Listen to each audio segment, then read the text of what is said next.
King79 back with another Generation 1 Transformers review. I said in my last video of a bonus that my next review would be a Decepticon Target Master, and here it is.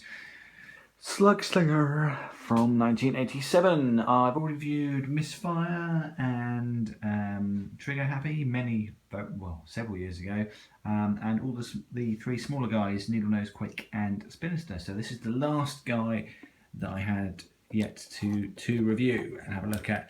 I picked him up on eBay in two separate lots, with the ship and Caliburst, his Nebulian companion, separately, and this was probably a few months back now.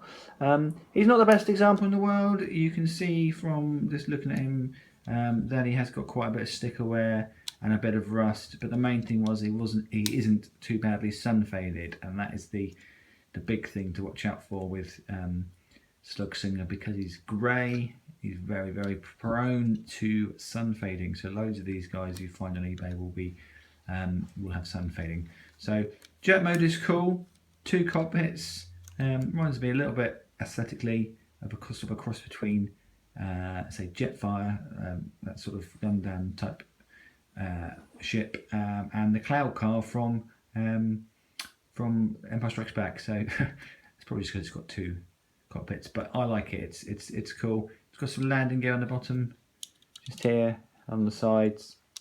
But yeah, it's a very different looking futuristic ship. Obviously, long gone by '87 were the days of Transformers that turned into Earth vehicles. They were almost all Cybertronian type vehicles like this, and it's cool. Let's pop the landing gear down, and I will transform him quickly. Of course,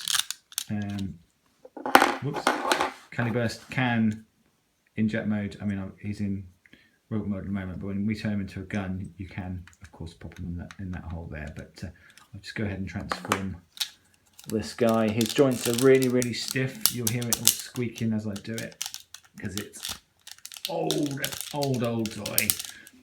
Nothing's broken, but he's really, really stiff, especially around the toes, the feet, and the hands. Now you see here, hands just pop up like that.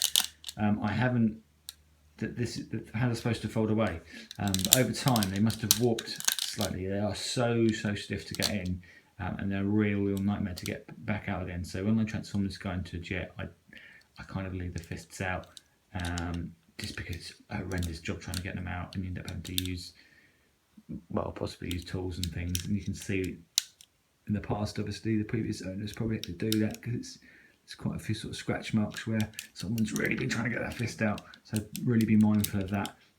If you're looking at getting one of these guys, if you can have a look at the fists, if it's loose, you know, if it's convention or something, have a look and see,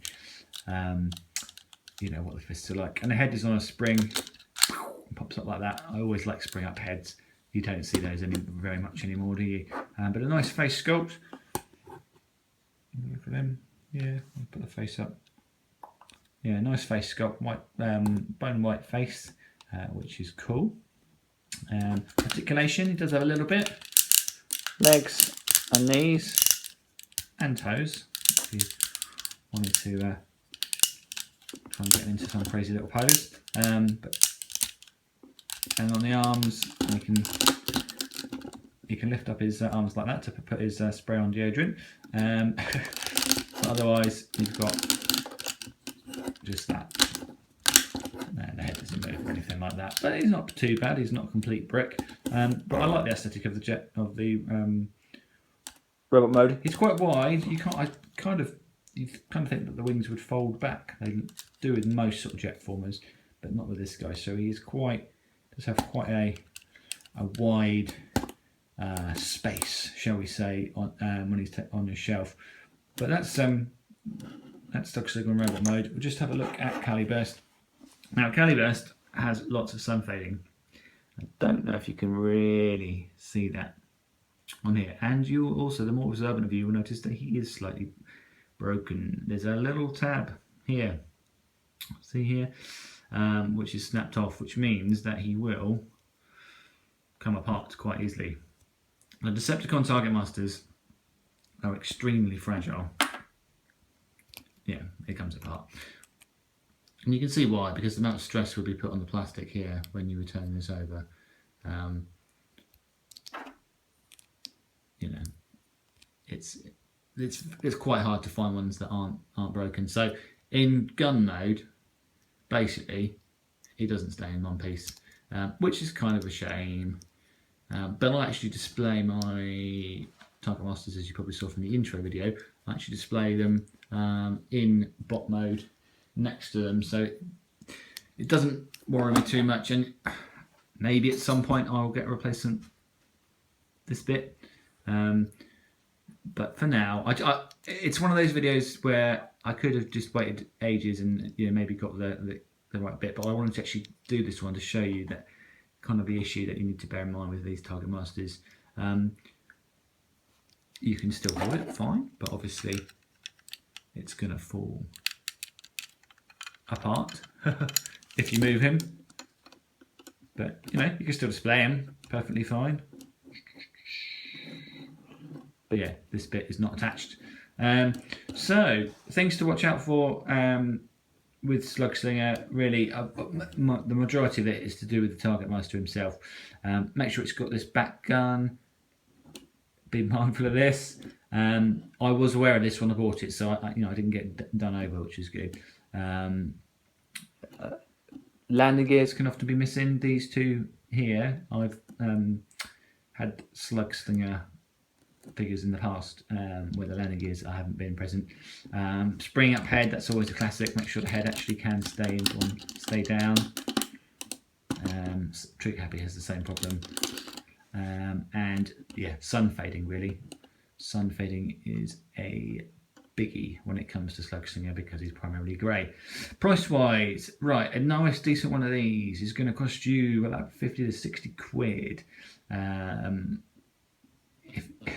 If you're in America and you're watching this, it's going to cost you even more than that, because for some reason your G1 prices seem to be more going up and up and up these days, whilst European prices seem to be dipping a little bit. I don't quite know why that is, but yeah, look at to pay at least about 60 quid for a very nice one. This guy is not mint by any stretch of the imagination. How much did I pay for him? I paid 8 quid for Slugslinger,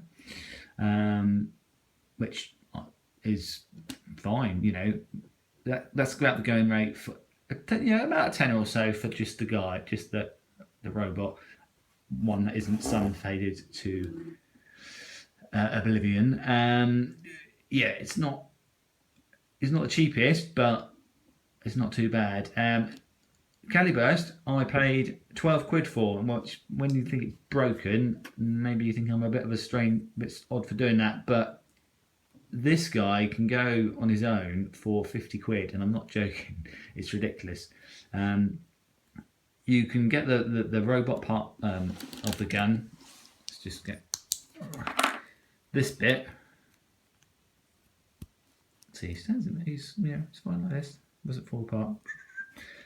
This bit you could probably get for about a tenner, but if this is missing, you're going to have a nightmare trying to track it down. So really not really worth bothering getting a loose one. Can you see the sun fading a little bit? Maybe not too much. So yeah, it's going to cost you a lot to get this guy individually in a mint condition. So bear that in mind.